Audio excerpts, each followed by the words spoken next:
Welcome, everyone. My name is Julia Cott, and I'm a PhD student in the Communication Department at the University of California, San Diego. It is my pleasure to present our podcast conversation today, which we are hosting in the Democracy Lab at UCSD. The Democracy Lab is an interdisciplinary space dedicated to exploring democracy and all of its facets and possibilities. Today, we have a conversation between two Palestinian scholars, our guest, Saad Atshan, who is visiting us from Swarthmore College, where he is Associate Professor of Peace and Conflict Studies, and our very own Anthony Harb, who is an Assistant Professor in the Department of Communication. Earlier today, Dr. Atshan gave a fascinating presentation titled Academic Freedom and the Question of Palestine, and this forum is a space to reflect and expand on some of the ideas raised in the colloquium talk. So excited to start this conversation. My name is Anthony Harb. I'm an assistant professor here in the Department of Communication at UCSD, and we have the extreme privilege of being with Dr. Saad Atshan today to talk about his work on Palestine and queer activism in Palestine and the current state of academic freedom and repression in the United States and in so many other places. So thank you so much to start off for being here, for sharing yourself in this really challenging moment, but also incredibly important moment to have these types of conversations. I feel particularly privileged as a fellow Palestinian to be able to sit here with you and have this conversation. So thanks so much for being here. Thank you for having me, Anthony. And I'm really inspired by you and your work, and I'm just thrilled to meet you. And I'm looking forward to this conversation. Yeah, as am I. I'm a longtime follower of your work, and I think this book in particular, Queer Palestine and the Empire of Critique, is a must-read for anyone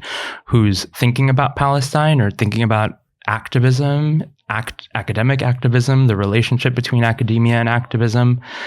And I have so many different questions or topics and things that I think we can talk about, but I thought we could start maybe, and this is something that came up in your talk earlier today, the idea of silence and speech and courage. And you start the book with the book Queer Palestine and the Empire Critiqued with going through a little bit of your own personal history in terms of the road of gaining the courage to speak, right? And so I thought maybe we could start there and situating how you got to find the courage to write this book and to speak and write in the way that you do in such a context where that is so punished, but also so necessary. So maybe we could start there. Absolutely. So when I was in college as an undergraduate, one of my first days on campus, a peer turned to me after discovering that I'm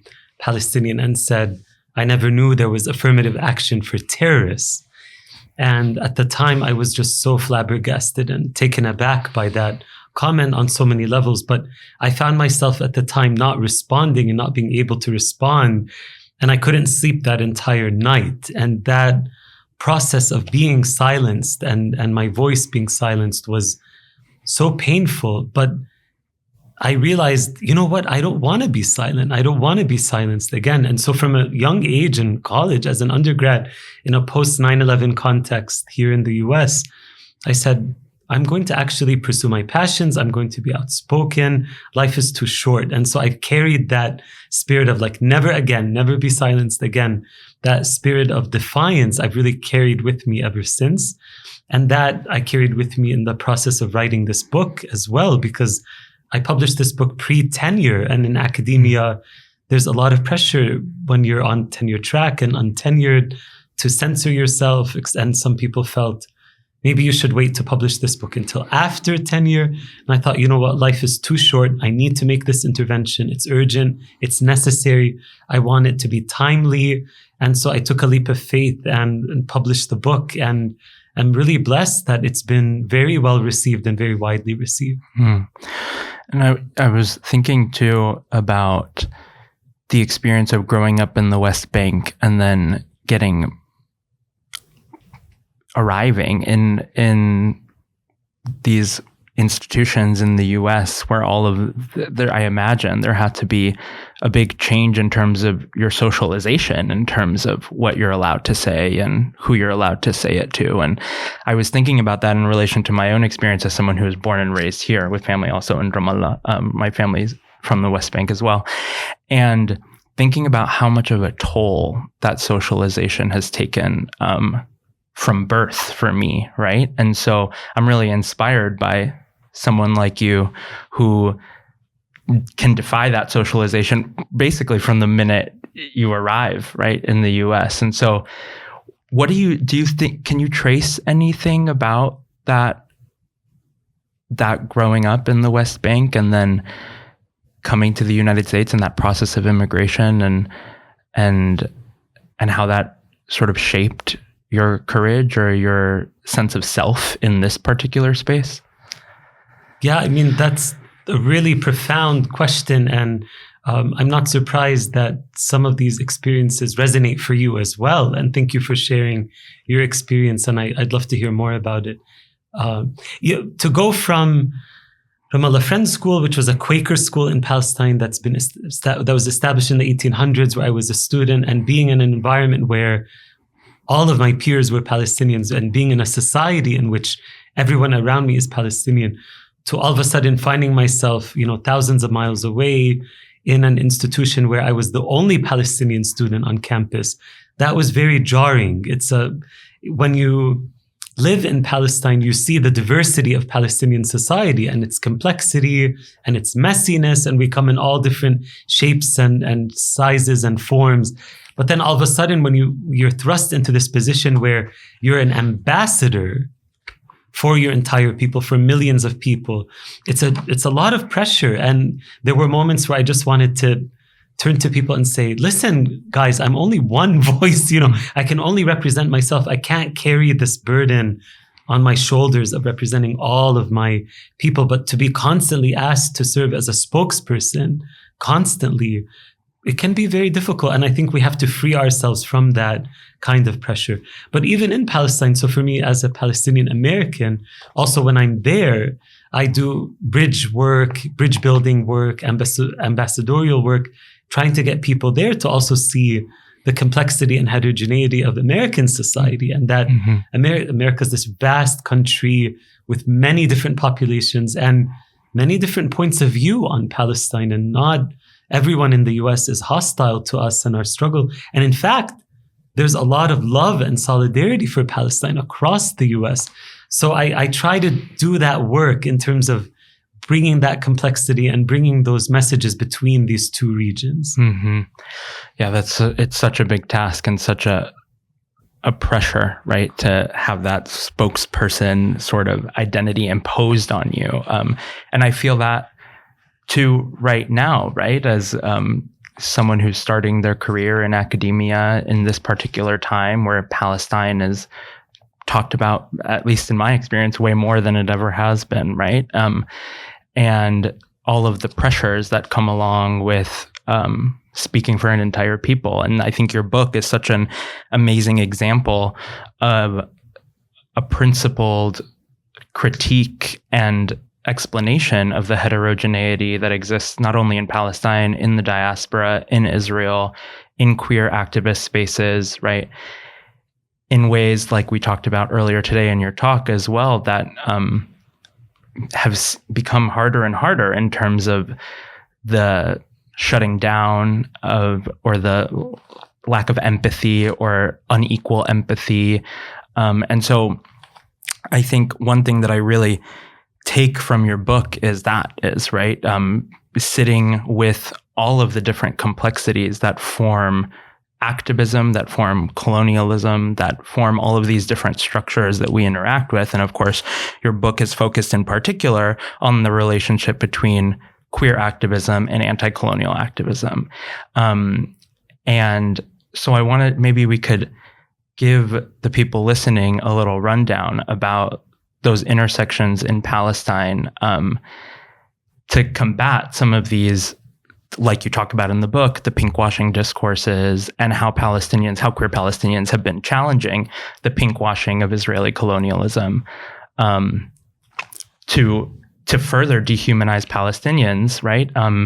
And erase certain aspects of Palestinianness, like queerness. So maybe you can walk through some of that. Absolutely. So the queer movement in Palestine was established in the early 2000s, and it's a byproduct of the feminist movement in Palestine, which has a much longer and rich history. So for decades and decades and decades, there's been this robust women's rights movement. And for decades, they've had to grapple with this question of what comes first, the liberation of the nation, this anti-colonial struggle, or the liberation of the woman, dealing with some of these internal questions within Palestinian society. They've coalesced into this understanding now as women's rights activists that actually those two struggles are inextricably linked and they're equal priorities, and it can't be disentangled one over the other. Mm-hmm. Within the queer movement, which was established mainly by really badass lesbian Palestinian women feminists who catalyzed then the queer movement, we're now in the midst of that debate that the feminist movement was in some time before, which is what comes first, national liberation or queer liberation? So there are those who feel that actually national liberation and the struggle against occupation, settler colonialism, that trumps the struggle against homophobia. But I argue in the book that actually those two struggles, again, in line with the feminist movement, are inextricably linked and are equal priorities. And to respond to the second part of your question regarding pinkwashing, the movement has had an internal audience, which is dealing internally within Palestinian society and supporting the queer community. But it's also dealt with external audiences, which is the ways that queer Palestinians are represented globally. Mm-hmm. And there's been this pinkwashing campaign of supporters of the Israeli government called Pinkwashing to try to draw attention to Israel's LGBTQ record in order to detract attention away from Israel's violations of Palestinian human rights. So queer Palestinians on a global level and their allies have said, we have to reclaim queer Palestinian voices. We have to contest this discourse of pinkwashing, and we have to actually address the realities of oppression on multiple scales, whether it's Zionist colonial occupation, oppression, or internally, whether it's the question of heteropatriarchy within our society. Mm-hmm. Mm-hmm. And these terms, right, that have been like heteropatriarchy and queer and that reclaiming that you're talking about, something else that you talk about in the book are these arguments about that terminology, that language being a Western construct that doesn't apply to non-Western societies, right? And you really critique that idea and show the ways in which queerness has been reclaimed by Palestinians to discuss a particular type of subjectivity, right? And so I wonder if we could reflect on that, which is such a relevant thing for us to think about in U.S. academia and Western academic spaces where we're trained in these Western epistemologies and Western languages and discourses to name our existence. And in your book, you point at how Palestinians are challenging that Westernness, right? And how that some of that language obfuscates the actual activism that's happening on the ground with Palestinian activists in Palestine, as well as in Israel, as well as in the US, right? So can you talk about this dynamic of producing academic knowledge about activism using the category and how do you manage all of the different, because your book is of course not only engaging with Western ideas of subjectivity, right? It has like you're quoting Audre Lorde and your interest in Black feminism and bringing all of that language of self, right, into this conversation. So can you talk about how you manage those discourses? Yeah, so I problematize the strict binaries between East and West because we live in a transnational world in which there is no monolithic East and there is no monolithic West. There are pockets of the East in the West and pockets of the West in the East and pockets of the global North in the South and pockets of the global South in the North. Look at us, diasporic subjects. Right. Now, we also constitute the West in many ways. And so people and ideas flow across geographic boundaries and lines. And as a human civilization, we borrow ideas from one another all the time. And so, yes, there are histories of Western colonialism and imperialism, but not everything that emanates from the West is necessarily nefarious or problematic. Mm-hmm. And LGBTQ activists in Palestine and across the Middle East and North Africa have epistemological work of their own, make meaning in their lives. They use language, and some of it is borrowed from the quote West and then becomes indigenous and is empowering in many ways. And then also people adapt their own forms of language to describe their subjective experiences. So I try to really make a nuanced case that illustrates a very complex portrait. So one example is the notion of the closet, right? Mm-hmm. So I'm not arguing that the closet, that we should disavow that altogether in the MENA region, because that the notion of being in the closet actually resonates with a lot of people. But the way that we deploy the term the closet in a Western context doesn't apply necessarily in the same way for everyone in a context like Palestine. So people will describe how it is that instead of coming out, you're inviting in.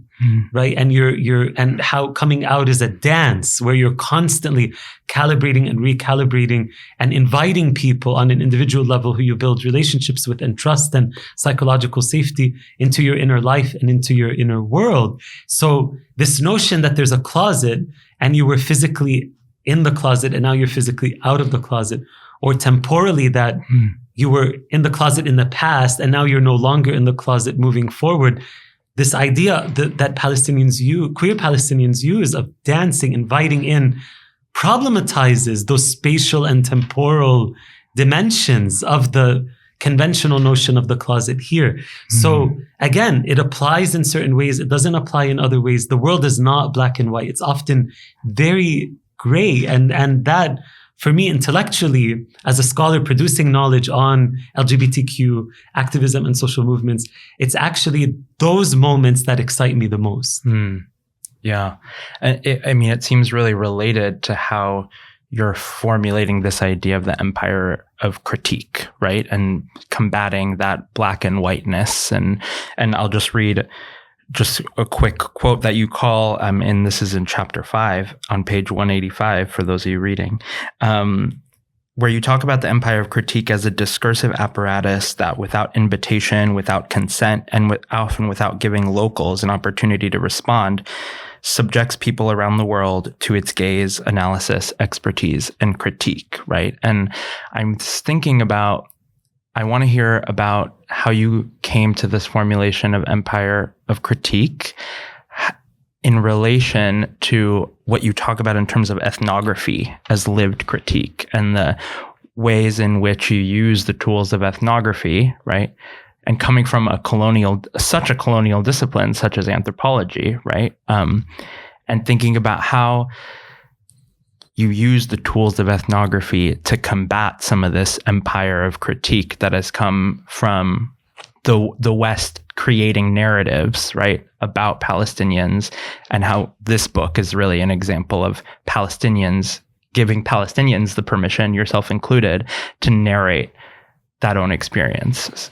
Yeah, so through my ethnographic research, which was in Palestine, in the Middle East, in Europe, North America, Canada, US, as well as some parts of Latin America, to trace the transnational also network of the queer Palestinian movement, I was struck by the fact that LGBTQ Palestinians are subjected to surveillance, policing, critique, criticism from every direction under the sun, from Israeli institutions, from Palestinian institutions, from within the Palestinian family unit, from Western-based academics and intellectuals, from Western-based filmmakers and journalists, but also that the empire of critique turns inward, that queer Palestinian activists begin subjecting each other to some of these forms of surveillance and policing. And so what I mean by this empire of critique is all, as you mentioned in that quote, and all these different layers and levels of surveillance. And it can be very overwhelming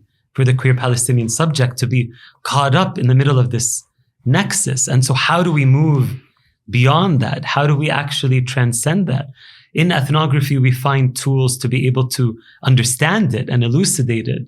but also to understand emancipatory ways that people are able to overcome those kinds of limitations. And that's what I see as really exciting about anthropology in the current context. Absolutely, the field has a colonial legacy that we have to grapple with, but also the discipline has come a long way from that colonial legacy and has integrated all kinds of post-colonial voices. So I critique anthropology, absolutely, but I also do find in anthropology tools for emancipation. Yeah, I appreciate that and totally agree, especially in terms of the everyday type of complexity that can be encapsulated by ethnographic research, right? And this book is full of examples of that type of interaction that and one that I'm thinking of that I'll try to find right now in the book is one when you talk about your relationship with one of your students who then comes back and you have a little sort of tiff about your position, but it kind of really shows that the type of negotiation that ethnography really points our attention to, right? Thinking about that in relation to living together, right? Cohabitation, peace, and how that type of interaction or negotiation of positions, of identities, of realities, of different realities can really spark some of those nuggets of a utopian future, which I want to get to in a bit, of like thinking about a utopian future. But there are little nuggets in those examples that you put throughout the book of where that type of cohabitation, where that type of radical listening and empathy and co-construction of a new world can happen. So are there any sort of ethnographic anecdotes that made it in the book or didn't make it in the book that really highlighted that for you?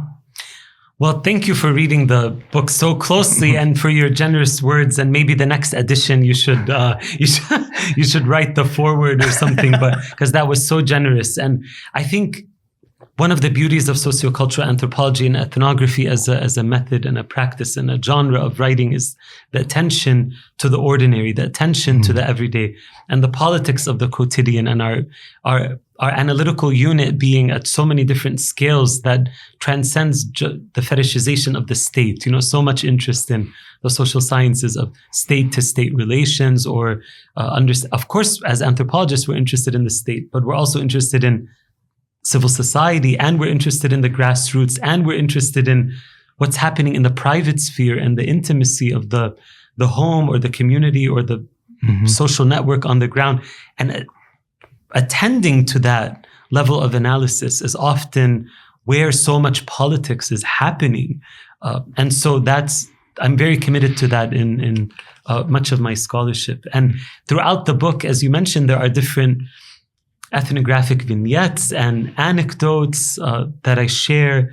But one of them that really stands out is my mention of a funeral that I attended for a friend who passed away in Ramallah, who was known in the LGBTQ community, but wasn't out beyond the community. And she took her life.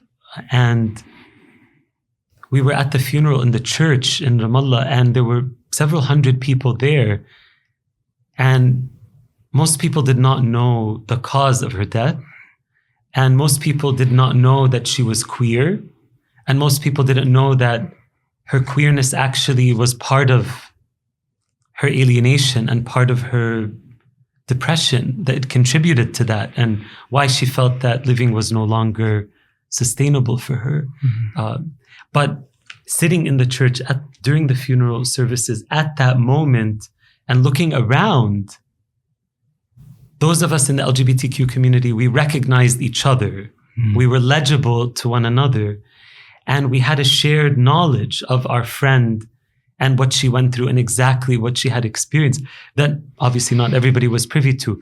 But inhabiting that space together, despite the pain and despite the grief, and that shared connection and that shared knowledge that we all had, made us feel much less alone, made us feel that we belong and that we have a community to support one another. And that though we may not be fully legible to everyone in society, we are fully legible in our full humanity to each other. And so that's where, I talk a little bit about the latency of certain social movements, that not all social movements are necessarily in this democratic, public, civil society sphere, but social movements can also exist in these latent spheres as well. And that's where you're planting the seeds for community. But from community and from that mutual recognition also emerges activism and organizing on different scales. But you have to start somewhere. That's really powerful. Thanks for sharing that. And Allah yirhamha. But it makes me think about the turning the critique inward. And you talk about queer activists in Palestine in the book and the need to sort of reconcept or maybe renegotiate what this notion of queerness means to kind of address and historicize and theorize and better understand homophobia and queerphobia in Palestinian society. And so I'm wondering if you could talk to us about the courage to speak on that in the Palestinian context, and how these sort of inner groups, these latent movements, then turn into those organizing spaces and turn into those public critiques of Palestinian society as much as it does engage in critique of the way that Israeli society and U.S. complicity in Israeli colonialism creates those conditions of homophobia, right? You talk about, and that's one of the most powerful things about the book, right? Is that it's so clearly interconnected in a way that you can even sort of think about. There's a part where you talk about that it's unsurprising to you that Gaza is the place that is said to have the most homophobia, and it's also the place with the most violent forms of Israeli oppression. So thinking about that type of critique and not obfuscating the colonial struggle, but also historicizing Palestinian homophobia in a way that's productive towards creating a better future, right? Yeah. So we have to, take responsibility, take ownership of the homophobia in our society, and to name it and to historicize it and to contextualize it very clearly, which I do in the book, but also to understand how it is that Israeli imperialism, colonialism, occupation exacerbates homophobia within Palestinian society. So one of the examples of that is, since the 1980s, the Israeli intelligence and security services have had a campaign of what's called isqat, or falling, to fall to the security services, where they've been systematically targeting LGBTQ Palestinians and surveilling them, and then taking people, plucking them away from their communities and giving them ultimatums. You either work with us as an informant, collaborator, spy against your own family, community, neighborhood, etc., or we then out you to your community. Now, if you come from a more conservative background, that could be really devastating. And as a result, homosexuality and collaboration with the Israeli intelligence services have been seen as synonymous for many people's imaginations within Palestinian society. This is very dangerous. And so my aunt, Layla, who's a very famous psychologist back home in Palestine, she helps direct psychosocial services for the UN in the occupied territory. She gets a lot of these cases with therapists she trains and families who are worried that their teenager or young kid may be queer, and then they don't know how to navigate it. And she says, listen, what you need to do is you need to love your child, and you need to love them unconditionally. That's the biggest weapon, because if, God forbid, they're approached by the intelligence services and they're threatened, then they could say, go ahead, be my guest, tell my family. They already know and they love me and they accept me. So what's heartwarming about the LGBTQ Palestinian movement is the progress it's made on a civil society level, and the partnerships and allies that it's been able to identify across the mental health sphere, across doctors or certain religious authorities or educators or journalists, or across Palestinian civil society now, there are allies who are advocating for the dignity and humanity of queer people within Palestinian society. And those people give me a tremendous amount of hope.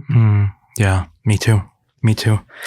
I'm wondering if maybe we could switch gears a little bit to think about how you teach your students to engage with and subvert the empire of critique, right? I'm thinking about graduate students writing in the current context about this social movement and so many other social movements, and how many different pressures there are, like we've touched on a little bit, right? About which people to cite and who to think with. And I mean, I'll speak for myself, right? That I often have desires to think with a particular set of people, right? And then have all of these pressures from years and years and years of socialization that make me hesitant or make me do something to appease an institution or a particular set of scholars or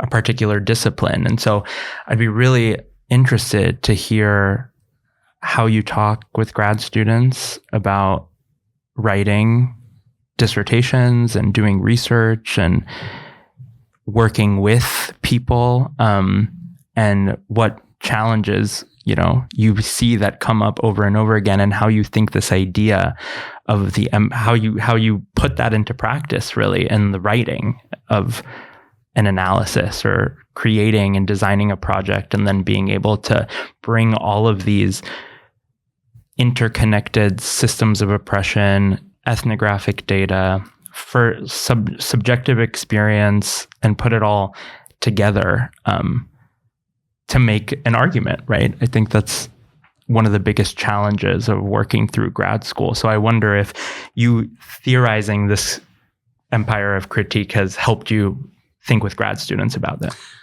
Yeah, I mean, grad students have a daunting task, in this sort of neoliberal academy and in all the pressures that graduate students face from so many directions. It's challenging to be a graduate student in this contemporary context. And I'm holding them all in the light as they try to navigate these difficult questions. And as they write and as they do research and as they produce knowledge, I think a couple of things come to mind. One is the importance of humility, being incredibly humble. One is the importance of deep listening to one's interlocutors. One is maintaining an intellectual curiosity. So often, sometimes a graduate student early with their project will say, this is what I'm going to argue and this is what I'm going to find. And what's the point of the research? If you already know what you're going to argue and what you're going to find, you might as well just write that. Why are you then going to go do field work or interviews or look in an archive? There has to be a curiosity. There has to be a question. You have to be open to finding results that may not align with your initial preconceptions. I think following the lead of the oppressed is very important. That our knowledge production is a form of solidarity and bearing witness, and that they are the ones shaping their own future, and we are there to, in a spirit of accompaniment, right? We're not there to sort of dictate how they should wage their struggle, but we should actually be really deeply invested in how they believe is the best way to wage their struggle. And the last thing I'm going to say also is not positioning oneself as an arbiter of authenticity and who's right and who's wrong. Sometimes that's important, but often that's actually counterproductive.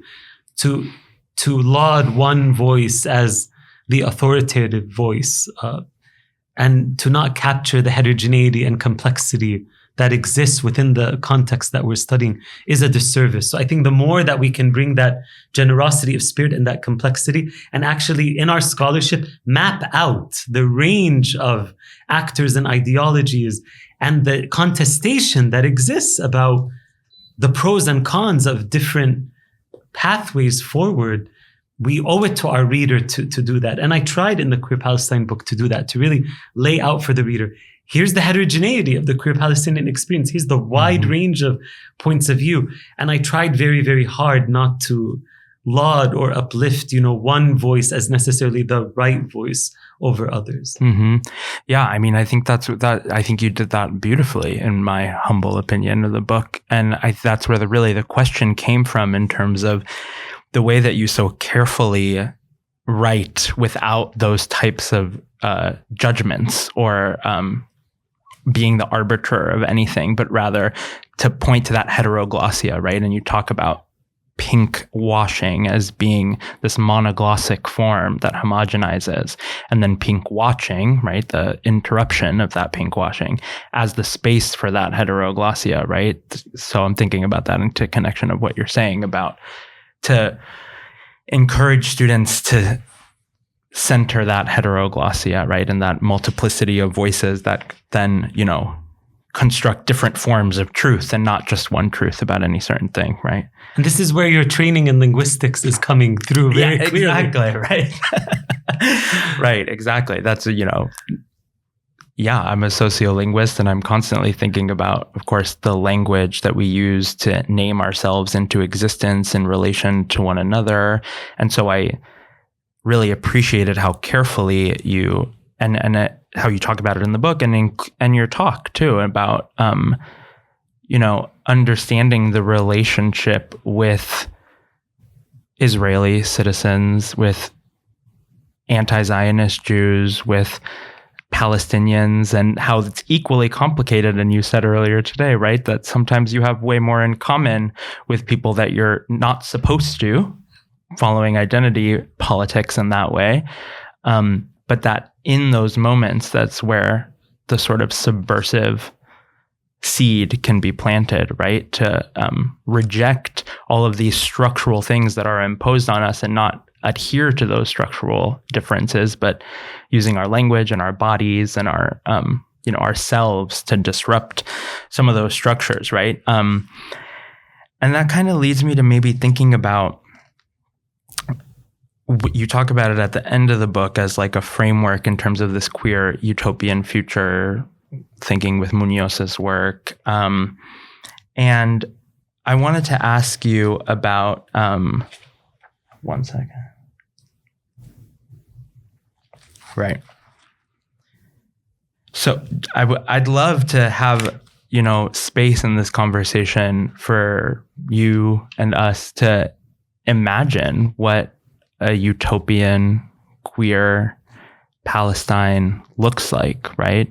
We're such a dystopian moment right now where I feel like I'm consumed by dystopic images, dystopic interactions, dystopic levels of surveillance. But I think there's something really powerful about thinking with Munoz's work. I'll just read you cite him here saying that utopia lets us imagine a space outside of heteronormativity. More importantly, utopia offers us a critique of the present, of what is, by casting a picture of what can and perhaps will be.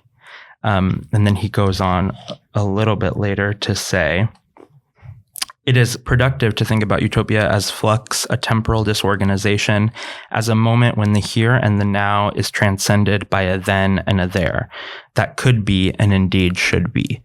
So I'd love to think about, based on all this work and your interaction with activists on the ground, what's the utopian future that should be, right? What are some nuggets of that utopia that this current dystopic experience is making even more clear for us? So our bodies are marked as Palestinians for death and destruction and erasure, and we're seeing that now with this genocidal violence that's happening in Gaza, but also the quiet, slow violence that's happening on a daily basis in the West Bank that is not also getting the attention that it deserves, especially with all the settler violence. So how can we think about, as Palestinians, queer, straight, etc., think about not just surviving, but also imagining thriving and imagining joy and imagine flourishing and imagining self-actualization and imagining being able to live into ourselves in our full complexity.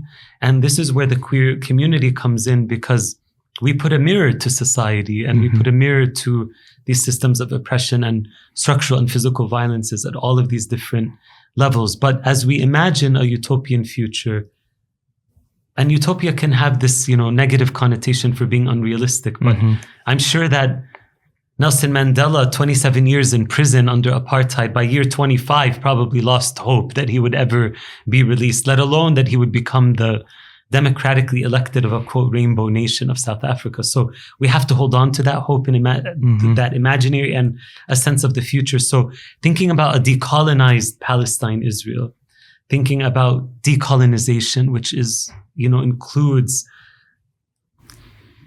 not only the enfranchisement of Palestinians and rights of Palestinians being honored and the dignity of Palestinians being honored, but also material conditions being fundamentally reconfigured so that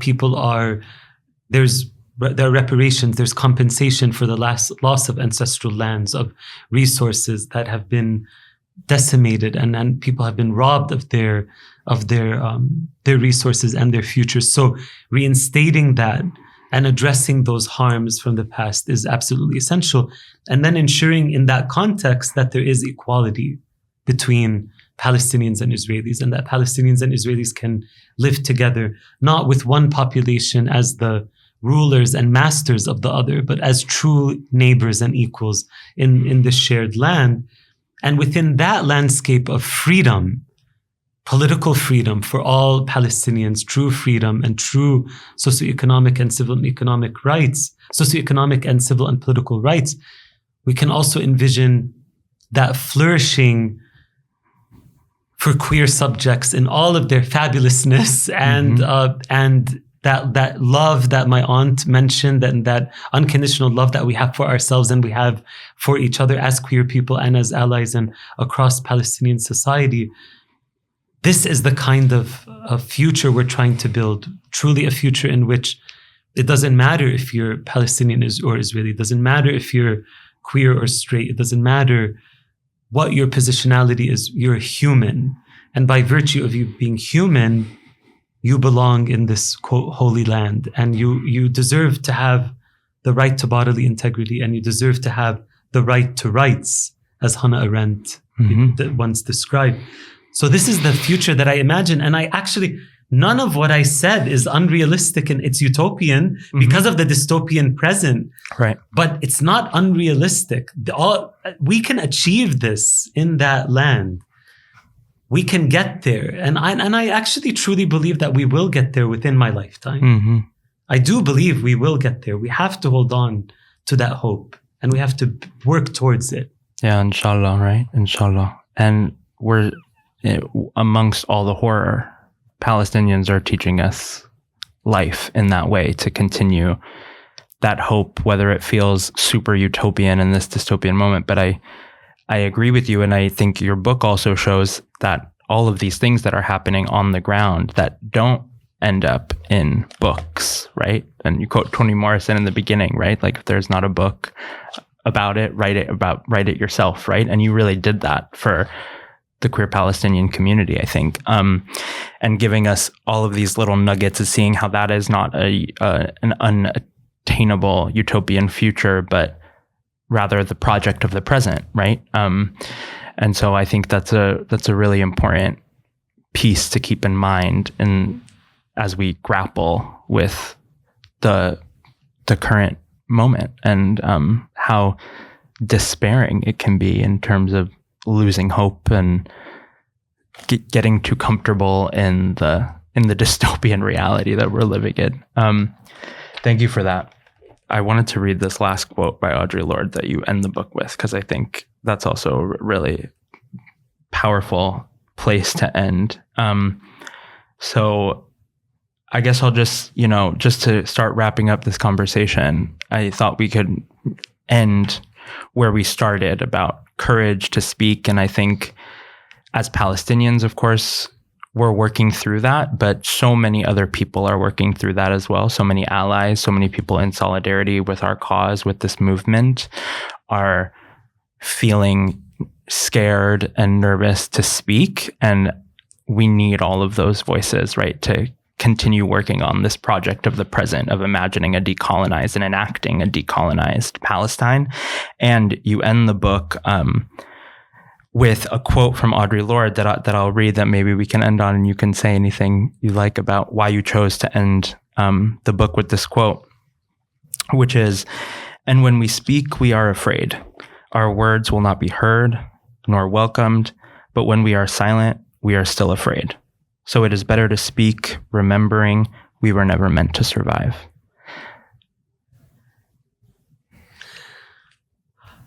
I wish Audre Lorde was alive. I would have loved to meet her.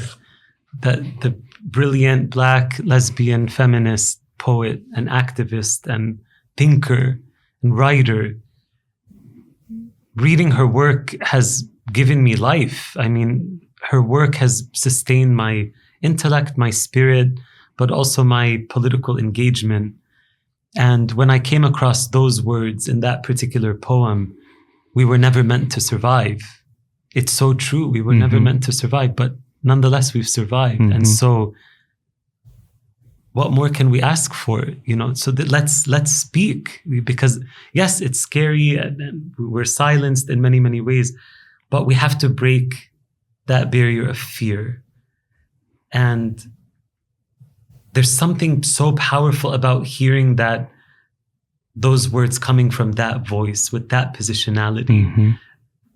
It's incredibly inspiring, and it's always so. It inspired the book. That's why I decided to end on that note, and it inspires so much of what I do. And I'm just so touched that it's done the same for many of the readers of this book. And my heart is filled with gratitude. Anthony, thank you so much for taking the time and for all of your really beautiful questions. And I look forward to many decades of communication and exchange of ideas. And I also look forward to watching you flourish with your careers. So thank you again. Thank you, Saad, so much. This was a really empowering and necessary conversation for me at this moment too. So thank you so much for all your work, all your scholarship, and yourself, which is so gratifying to be in community with right now. Thank you, Saad.